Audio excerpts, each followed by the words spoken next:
مسند البزار کی روایت ہے، آقا صلی اللہ علیہ وسلم نے فرمایا میری رحمت کا جو مدار ہے وہ بہت بڑا ہے۔ آپ نے فرمایا حیاتی خیر لکم، میری زندگی بھی تمہارے لیے خیر ہے یعنی رحمت ہے۔ پھر فرمایا تحدثون و تحدث لکم، کیونکہ بذریعہ وحی الہی میری نبوت تمہیں نئے نئے احکام عطا کرتی ہے، اور تمہیں میری نبوت اور رسالت سے نئے نئے احکامات مل رہے ہوتے ہیں، اس لیے میرا وجود اور میری حیات بھی تمہارے لیے رحمت ہے۔ پھر فرمایا ووفاتی خیر لکم، اور پھر جب میں وصال فرما جاؤں گا، پردہ فرما جاؤں گا، تو میرا پردہ فرمانا بھی تمہارے لیے رحمت ہے۔ میری حیات بھی تمہارے لیے رحمت ہے، اور میرا وصال، میرا پردہ فرمانا بھی تمہارے لیے رحمت ہے۔ پوچھا یا رسول اللہ یہ کیسے رحمت ہو گئی؟ فرمایا تعرض علی اعمالکم، اے میرے امتیو یہ کیوں سمجھ بیٹھے کہ جو تم میرے سامنے بیٹھے ہو صرف یہی امت ہے؟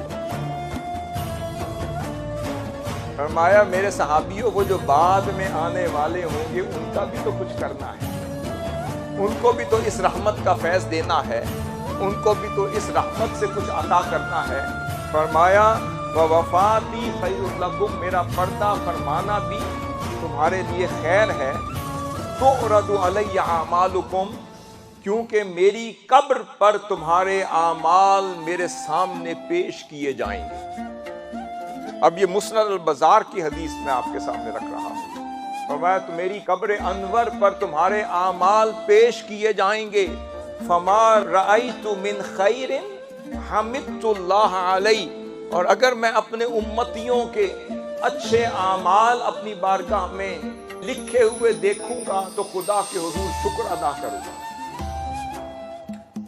پھر فرمایا وما رأیت من شر استغفرت اللہ لکم، اور اگر میں نے اس دفتر میں لکھے ہوئے اپنی امت کے اشرار اور ان کی بدعمالیاں لکھے ہوئے دیکھوں گا، ان کے گناہ لکھے ہوئے دیکھوں گا، ان کی غفلتیں لکھی ہوئی دیکھوں گا، ان کی کوتاہیاں لکھی ہوئی دیکھوں گا، فرمایا پھر میں تو رحمت للعالمین ہوں، پھر رک نہیں سکوں گا، پھر اللہ کے حضور میں تمہارے لیے خود استغفار کر رہا ہوں۔ پتہ چلا جب میں تم میں ہوں تو تب بھی رحمت ہوں، کیونکہ عالمین کی بات ہو رہی ہے، تم میں ہوں تو تب بھی رحمت ہوں، جب بظاہر پردہ فرما لوں گا تو تب بھی رحمت ہوں گا، تم اچھے اعمال کرو گے تو حضور خوش ہوں گے، یہ بھی رحمت ہے، حضور کا خوش ہونا بھی رحمت ہے، حضور کے چہرہ اقدس پہ مسکراہٹ کا مچل جانا بھی رحمت ہے، حضور کا تبسم گناہ ہونا بھی رحمت ہے، حضور کا کرم فرمانا بھی رحمت ہے۔ اور پھر جب تمہارے برے اعمال مجھ تک پہنچیں گے، تمہارے گناہ پہنچیں گے، اور میں جب تمہارے لیے خدا کے حضور استغفار کر رہا ہوں گا، یہ بھی میرا کرنا رحمت ہوگا۔